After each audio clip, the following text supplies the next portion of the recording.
Hello and welcome to today's edition of Cracking the Cryptic, where I found myself with an hour's spare, which is a very rare thing nowadays. Life, believe it or not, is incredibly hectic.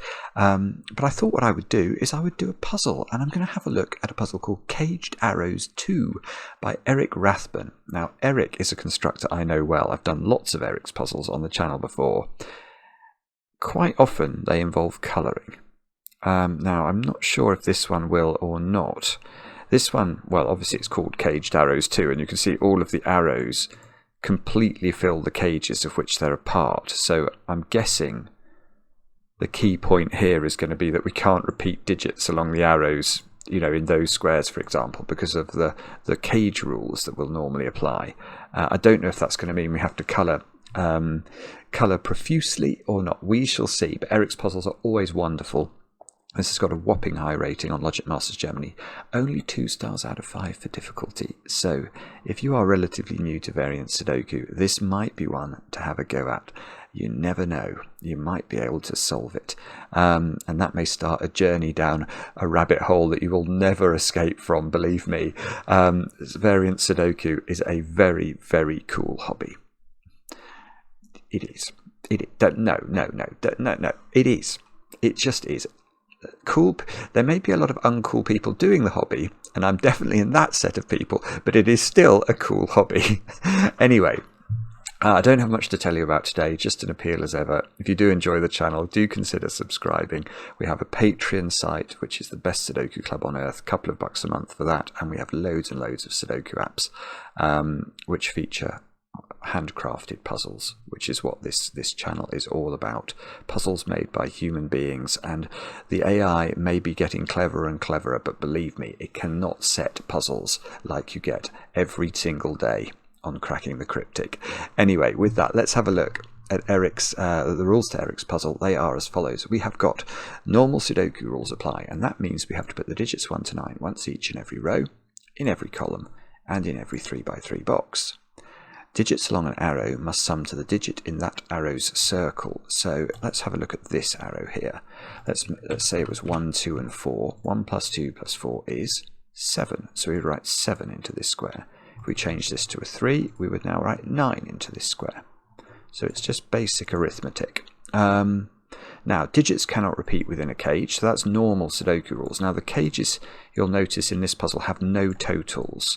And presumably that's because actually I can see that if they had totals, we would be able to do quite a lot of maths very quickly. Cells separated by a white dot contain consecutive digits. So if this square here was a 2, this square would either have to be 1 or 3 in order to be consecutive with 2. And cells separated by a black dot contain digits in a 1 to 2 ratio, i.e. one digit will be double the other. So if this square was a 2, this would either be 1, because 1 is half 2, or it would be 4, because 4 is double 2. One of those things would have to apply. And not all possible dots are given, so it's perfectly possible if this is, say, a 1-2 pair in the corner up here. There doesn't have to be a white or a black dot between them. It's just we know positive information about each of these dominoes and the relationship between the values in those cells. Do have a go. The way to play is to click the link under the video as usual. But now I get to play. Let's get cracking. And the first thing I'm seeing here is there's sort of definite, I'm seeing this collection of digits, for example. This must be a multiple of 4, because the digits on the arrow sum to this digit. So if we define the circle as x, those two add up to x, these two add up to x, and these two add up to x. So overall, this box adds to 4x, where x is the digit in the circle. The same, obviously, is going to be true of this. There's a lot of rotational symmetry in the puzzle, although the dots are not rotationally symmetric, although some of them are. Actually, those two are rotationally symmetric. These are rotationally symmetric, but onto different types of dots. Yeah, so the dots are the things that are not symmetrical. If we were to spin the grid around 180 degrees, all the cages and the arrows would all map to one another. Now, what about, okay, let's have a quick look at this. So this, oh, well, no. what I was about to say was such utter drivel, absolute drivel. I mean, all I think we can say about this cage is that it's even. The total of the digits in this cage will be even, and that's because imagine we call this square y.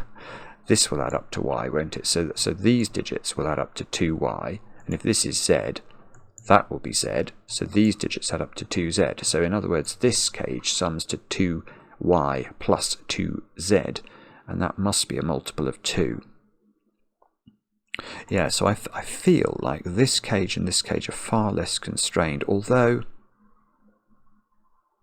Yeah, okay, we can say one thing about these squares. Because this is caged, these digits are all different, aren't they? So the minimum we could put onto these 5 arrow cells would be 1, 2, 3, 4 and 5. And 1, 2, 3, 4 and 5 add up to 15. And that means both of those squares are at least equal to 6, because we can't put 5 and 10 into them. So that must be the same down there as well. Now, can we do the same thing here? 2, 3, 4, 5, 6. Ah, yes we can. Right. Okay, so again, nothing can repeat within this cage. So if we absolutely minimized these digits, we would put 1, 2, 3, 4, 5 and 6 in there, wouldn't we? Now, the triangular number for 6, i.e. 1 plus 2 plus 3 plus 4 plus 5 plus 6 is 21. So the absolute minimum value of those green squares is 21. And we know that that's 3 lots of x. So 21 divided by 3 is 7. So that's the absolute minimum value of this digit. So this must be 7, 8 or 9. By symmetry, that must be 7, 8 or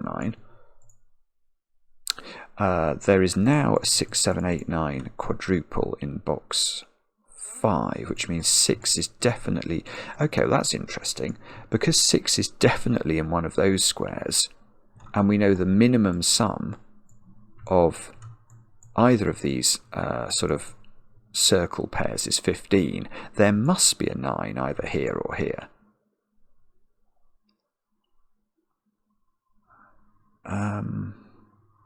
Oh, that's telling me something. What's that telling me? I can't quite see it.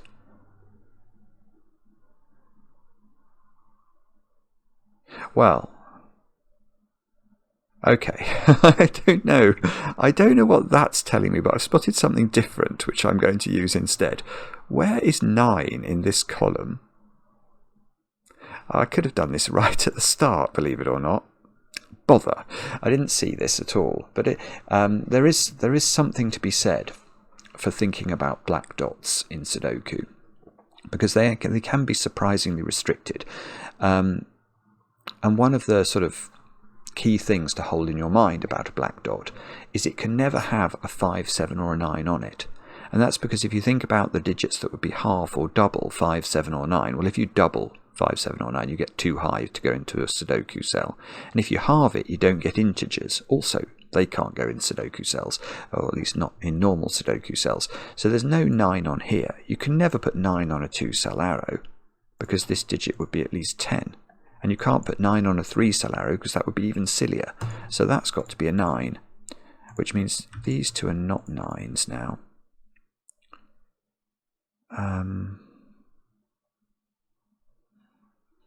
Now, well, okay, this is a quadruple, we said, so there now is a 9 in one of these 2 cells, which means this square is definitely not a 9. Now this is a 3-cell arrow. I can see what this is going to do. This is very clever. It's really lovely, actually. It's not that difficult, but it's lovely. Look at column 7 now. I mean, the thing I was going to start with is that a 3-cell arrow that adds up to 6, 7 or 9 must have a 1 on it. But then I immediately got to thinking, well, hang on, where's the 9 in this column again?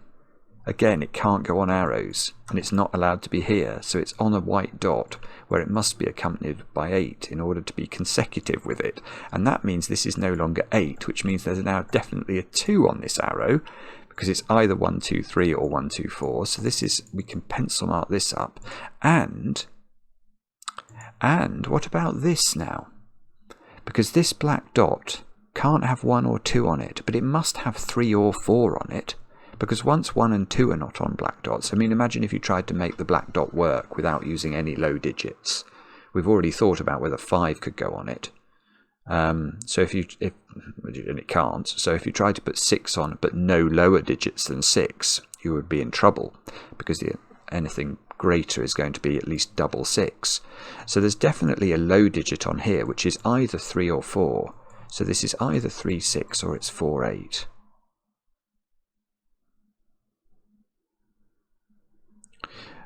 This together, we know these add up to 15, don't we? So this can't be also 6 or 7. So now, I see. So now I know where the 6 goes in the middle box. It's got to go here.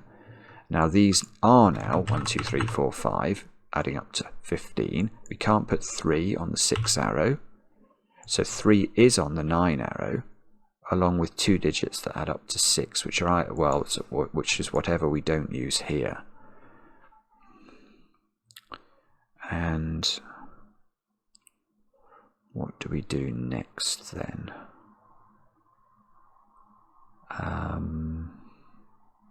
Don't know yet. Hang on a moment, let me think.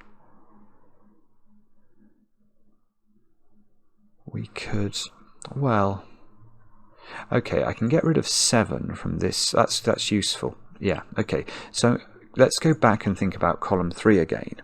Because what we said was that 5, 7 and 9 can't go on the black dots. Well, 5 might be up here, but 7 cannot be on a 3-cell arrow, and 7 can't be on the black dot. So one of these digits is 7, and that means this can't be 7 because we can't accompany the 7 on the arrow with a 0. That's given me an 8-9 pair here. It means this is a 7, which means that these squares do add up to 21, 3 times 7. So 4 times 7 is the overall box total, and therefore these squares are 1, 2, 3, 4, 5 and 6. That's a proper good living we've given that. These can't be 1 or 2 using this. Can we do better than that? Well, yes, we can ask where 7 goes in this column. It's got to go here now. So this is a 1, 2, 4 triple. And if this is 1, 2, 4, this has not got 4, 8 on it. So this has got 3, 6 on it. 4 comes out of here as well, which means this is 3, 5, 6, which means this is 1, 2, 4. Good grief, and we could be in a good shape here. Let's think.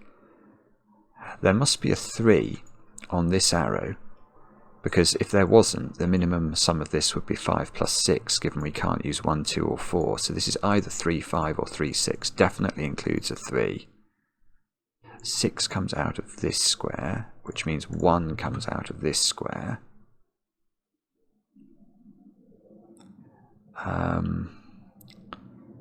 Okay, that was exciting for a moment, wasn't it? But now I've juddered to a halt again. What should we do? That can't be 7.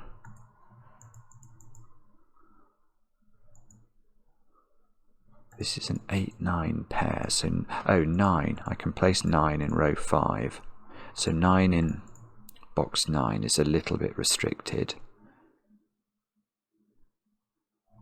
8 I can place in box 6 as well. That's just plain old Sudoku rearing its head. Right, so these squares are a 5-7 pair now. And that means 7 is in one of those cells. I mean, it is outrageous, Eric. You're making me do Sudoku in your Sudoku puzzle. Absolutely outrageous. 7 is in one of... Oh, 7 can't... Ah, there we go. Where's 7 in this box? Now, it can't go on the black dot again. So it is in one of these squares. And if it's in one of these squares, it cannot repeat in its own cage. So we now discover where the 7 goes in that cage. It must go there. This must be a 1 or a 2.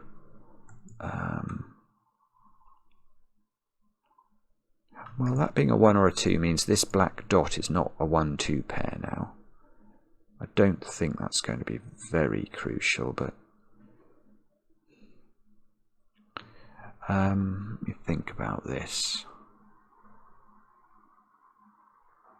So if this isn't 8-4, 8 will be in here, and this will be a 9 arrow.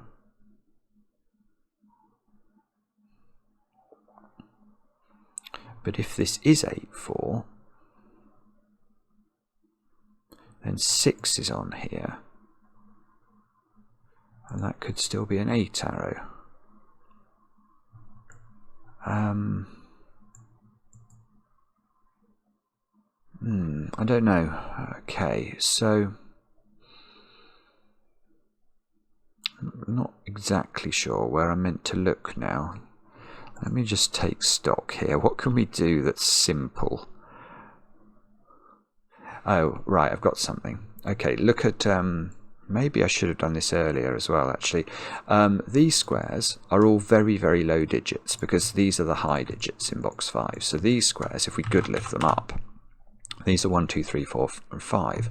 Now, look at this, those squares there. They are all cold digits, aren't they? They're all 5 or lower. So this square cannot be, this is a quintuple, 1, 2, 3, 4, and 5. So this must be 6, which means that's won by maths. And we get that digit for free. That's now 8 by Sudoku. So that's 4. This is not 4. These are not 1. That's not 1. That's 2. That's perfect. So now I've got 2 and 7. I know this adds up to 9. So that's 9. That's 8. There's no 6 on here anymore. This is a 3, 5 pair. That's not 3 or 5. That's not 2 either by Sudoku. So that's a 4. We get a 3, 5 pair here. So these squares are 1 and 2. Now look at that. This beautiful white dot comes into its own. Because if this was 1, this would have to be 2, and it would then clash with this square. So it must be 3, which means 3, 2, 1 can all go into the grid. This is now 5, so that's 2. This is 4, this is 3. Good lord. So this is a 1, 5 pair. This is a something, 3, 6 pair. So over here we need a 2, 5 pair. That's a 2. 2, 5. Can we? Oh, we can't. We can't do the 3 and the 6 yet. These squares are 3, 6, or 7.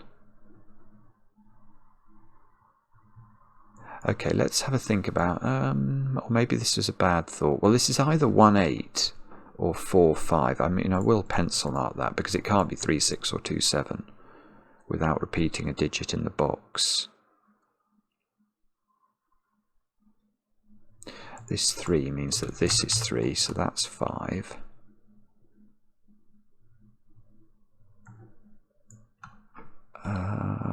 Okay. Now, alright, this black dot up here. I did have a look at this earlier, but I couldn't see what it was. I'm still not certain I know what it is, but I do know it's not an 8-4 pair now because of this domino.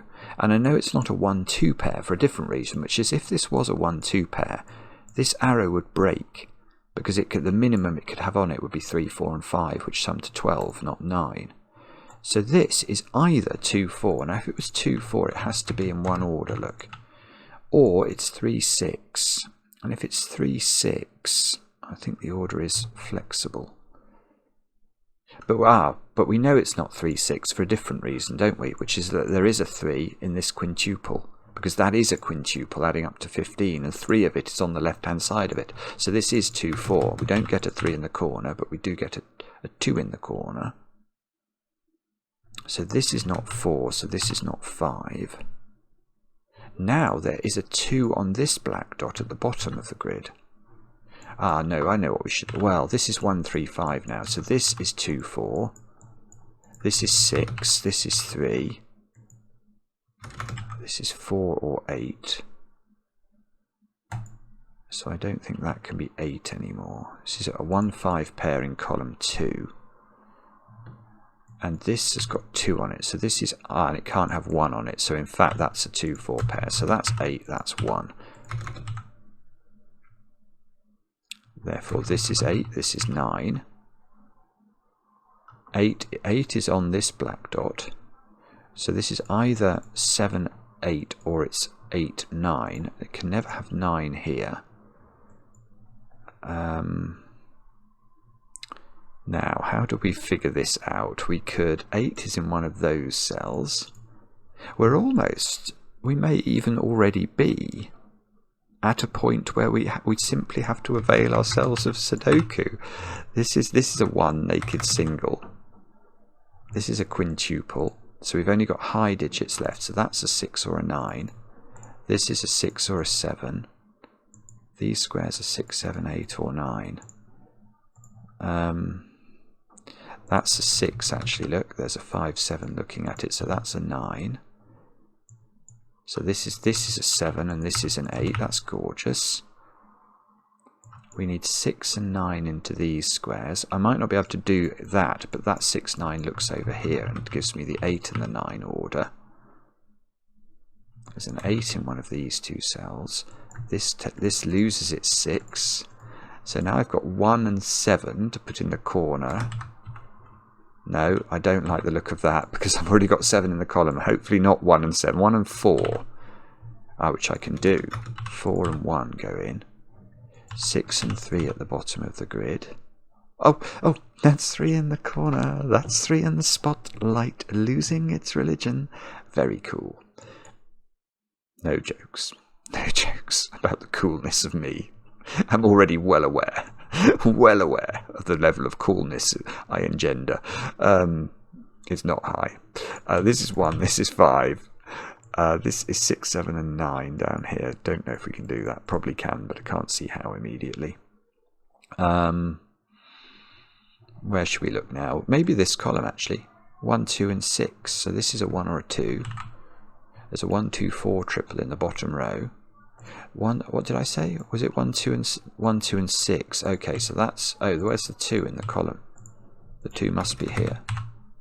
So that's 2, that's 4, that's 1. That's 2, that's 4. That's 4 in this box by Sudoku of all things. And these squares are 1. We need 1 and 6 into these. So these squares are now 5, 7 and 8. So the 5 must go here, the 8 must go here, the 7, the 3, the 3, the 5. And we can do 1's. Oh, 1 must be here. This must be 7, this must be 8. This is now 9. Wow, this is going remarkably smoothly for a cracking the cryptic puzzle. 7, 5, 5, 3, 9, 9, 6, 7. I haven't had one that's gone this smoothly for months. 3, 5, 6. So that's 3. That's 6. That's 5. I don't believe it. Is that right? It is. Oh, puzzle doesn't include solution though. Solve counter 1. Okay, so we like the puzzle. That's absolutely brilliant. Loved it.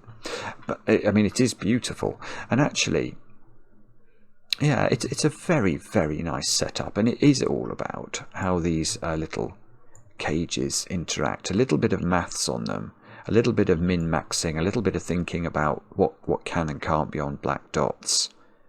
And all in all, it adds to an extremely pleasant 23 minutes and 20 seconds. Loved it, Eric, as usual. Let me know in the comments whether you had a go and how you got on. I enjoy the comments, especially when they're kind, and it sounds like I'm now being called to do other things. We'll be back later with another edition of Cracking the Cryptic. Bye.